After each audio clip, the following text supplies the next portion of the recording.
Ryan, what happens next? What had happened was, at least it didn't miss the floor. Balls. It didn't miss the floor. Let's start the shot.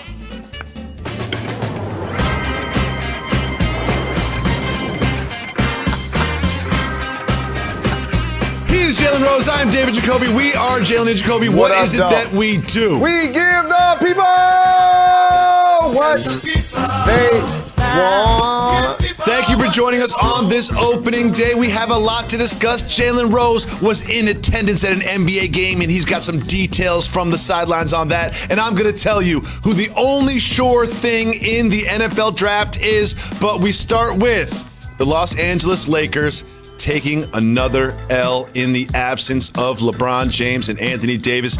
They did debut Drummond, but he got hurt. Jalen, I'm concerned about the Lakers. What are the chances that the Lakers could actually be headed for a play-in game just to get into the playoffs?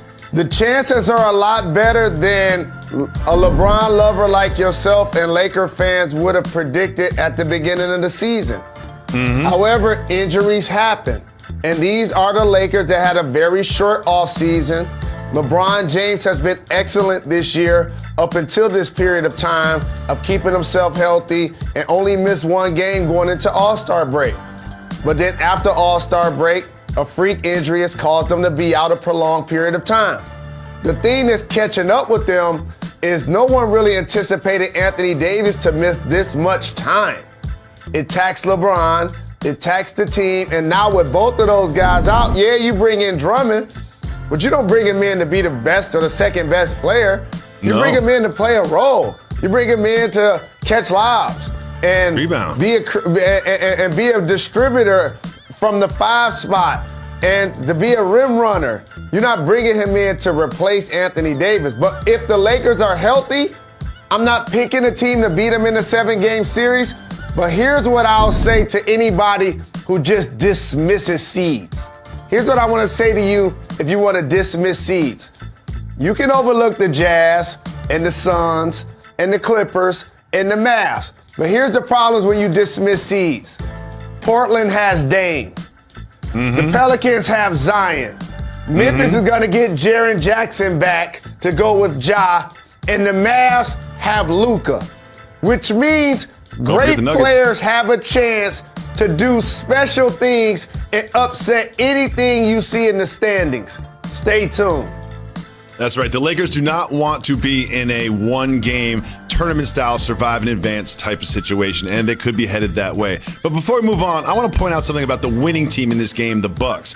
Drew Holiday is back. Drew Holiday last night had a season-high 28 points, 8 boards, 6 assists, 4 steals. Drew Holiday is the Drew Holiday that they gave away all those assets and players to bring in. I think that this is the Drew Holiday they wanted. This is what they upgraded they needed from Bledsoe. In the last couple games, he has truly shown it. He really played well last night, and that is the worst. There's nothing worse than stealing the inbound pass and then getting a bucket on you. Big shout out to Drew Holiday, who is the key for the Bucks that they need. Now, I mentioned you went to a game. Just to see what's happening on the floor, to get the sounds and the sights and the smells of being in an NBA game, something that we all miss so much. And that was the game between your Detroit Pistons, and of course they lost because they're the Pistons, but they lost to the Blazers. What did you see from the Blazers, who are one of those teams trying to leapfrog the Lakers in the standings? I put on for my hometown and my city. Let me know the next time somebody sent front row at a Michigan tournament game and then at a Pistons game back-to-back nights. Here's the thing that stood out to me. Dame Dollar has scored 30 points more than any player in the NBA. Nurkic has returned. He's on a minutes restriction. CJ McCollum has also returned. They added Norman Powell, who's going to be a great pickup. His speed, his defense, and his ability to fit in with them is going to be big. Melo now coming off the bench, still getting buckets. Jones still playing defense. And you know what I was thinking? What were you thinking, Mr. Rose? Dame going to have a legitimate shot at winning MVP. Yes, he is.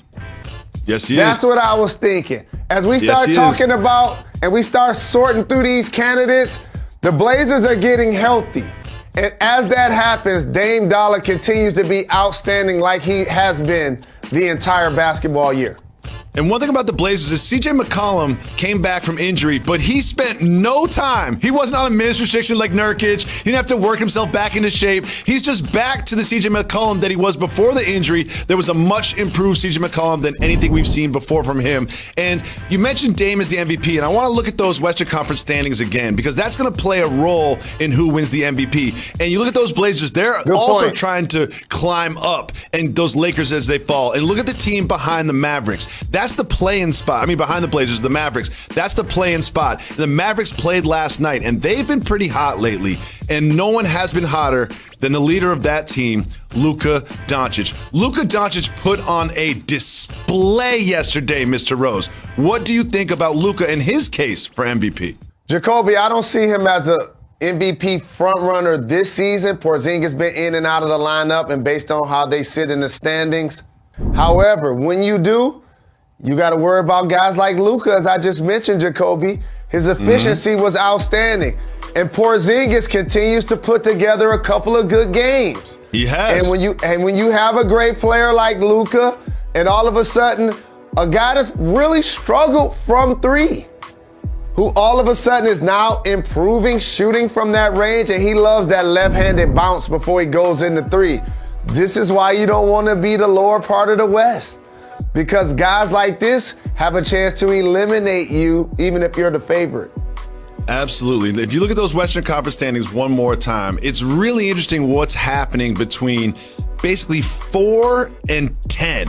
Because there's a lot of movement that's going to happen. There's going to be a lot of jockeying for position. And also at 1 and 2 and 3, you don't want to see the Lakers in the first round. No one wants to see the Lakers in the first round, especially if LeBron and AD are healthy. That is something to keep an eye on. But something to keep an eye on in the more immediate future is the NFL draft. And we've seen all these pro days and what Hey, this is exciting. Spring is in the air. This magic moment. Max Kellerman, Stephen A. Smith. I'm Molly Karen Rowe. I'm just saying, that's a classic. What's Molly wrong? and the classic. I wasn't aware that Molly got down with the classics like that. I wasn't aware of that. For I wasn't sure. aware of that. Yes, Okay. bringing me back. Yes, Like the look, by the way. yes. Like the look. The black is slamming. Thank It looks you. very, very nice. Very nice. Thank you. Thank you, gentlemen. Guys, let's get it. We'll get to baseball. Obviously, opening day. That's exciting. Jessica Mendoza will be with us later to help us preview it. But we're going to start with some hoops out there in the wild, wild west. And it just keeps getting wilder, fellas. So now that the NBA trade deadline is come and gone, let's take a look at the standings. The Jazz, who dealt with a major scare on Tuesday. Did you see this? An emergency landing. Thank God everyone is safe. But the players were certainly shook up, followed by the Suns. The Clippers, who recently acquired playoff Rondo. The Lakers, who scooped up Andre Drummond, who dealt with a toe issue last night, toenail, that is. And lastly, the Denver Nuggets. And oh, by the way, Luka, he went off on Boston, putting up 36, 8, and 5, doing all sorts of Luka Doncic things. Stephen A., who's the biggest threat to the Lakers at this point?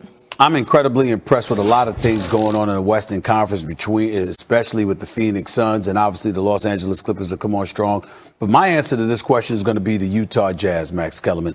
They're a top 5 defensive team in the National Basketball Association. They are top 3 offensively. They are top 2 shooting the ball from 3 and number 1 in attempts. And then when you take into account the fact that Rudy Gobert always in line for Defensive Player of the Year because it's his prowess on the defensive end of the floor. You combine that with Royce O'Neal defending you on the perimeter. You've got interior defense. You've got defense on the perimeter. And then on top of it all, you've got 6 different dudes all averaging in double figures. You look at the Utah Jazz, they are incredibly formidable. Make no mistake about it. Obviously, when you think about the Lakers, they're the Goliath, especially with Andre Drummond there. If Anthony Davis and LeBron James comes back, who's going to be able to deal with that front line? The answer would be no one in my estimation. But if there's somebody that has a shot, it's somebody that can play elite defense combined with being able to launch from long range. And the Utah Jazz have shown that they're getting that in droves. And oh, by the way, as far as I'm concerned, they have a leading contender for 6th Man of the Year in Jordan Clarkson. Yeah. Their coaching staff is doing an outstanding job led by Quinn Snyder. I'm looking at the Utah Jazz right now as the number 1 threat to the Los Angeles Lakers in the Western Conference. This is a debate show, so everybody knows I'm about to tell you you're wrong. But before I do, let me say that what they just went through last night. Yeah, that's some scary stuff. And I'd be scared as hell. They thought that was it. Wow. You listen to the players, they're talking about, they were talking to each other like, yo, this might be it. This might be the end. They thought they were going to die on that plane. Land the plane. Spider Mitchell doesn't get back on and onto another plane and go to the game. I think I'm with him, actually. Yes, right. But these dudes. He did not. Did not. These dudes go and play and win. Yeah. After something like that. That tells me a lot about their character, actually. The fact that they're able to do it, especially when John Morant's going off the way it was a good game. They're not the biggest threat to the Lakers. They are a threat. They're not the biggest threat, and I'll tell you why. They didn't do anything at the deadline to really make themselves better. You know who did? The Clippers and the Nuggets. And let me tell you something about the Clippers and the Nuggets. I'll start with Denver, and I'm going to go to the Clippers next. Denver and Utah had one of the best opening round series you will ever see in any sport. And when we think about Denver right now, we don't really think about Jamal Murray with Donovan Mitchell and, let's say, Devin Booker, right? He's not quite as good as those guys until it matters most. Then he's every bit as good as those guys. Then he's an all-time great, at least he was last year. They have an MVP caliber player when it comes postseason time in Jamal Murray. We already know Jokic is. We see what Porter Jr. is doing. My God, the way he's shooting the ball, the way he's been scoring. And now you add Aaron Gordon to the mix. See, they didn't just add a little player that doesn't mean anything. They added a big, athletic forward in his prime who now has to worry about being the third or fourth best player on the team. So your answer is the Denver Nuggets? I'm saying that's one. I think Denver has actually come playoff time. Who is the threat, Max Kellerman? What the hell you giving me? I ain't asked you for a list. The Los Angeles Clippers. Okay. The Los Angeles Clippers are the biggest threat to the Lakers. Because? You made the argument the other day, Rondo. I said it would be a marginal improvement, but that marginal improvement can be profound in the playoffs. They went to a Game 7 that they were up 3-1 against the Denver team I just told you about. And it took an historically bad game by Paul George and Kawhi Leonard in order for Denver to squeak by. Now they have the floor general on this team. When you look at how deep the Clippers go, they got 11 dudes, 11, who can really play. They have guys not just like, Kawhi and Paul George, not just like Rondo, but Batum and Ibaka and Zubac and Reggie Jackson and 3 or 4 guys I'm not even thinking about right now. They are legitimately 11 deep.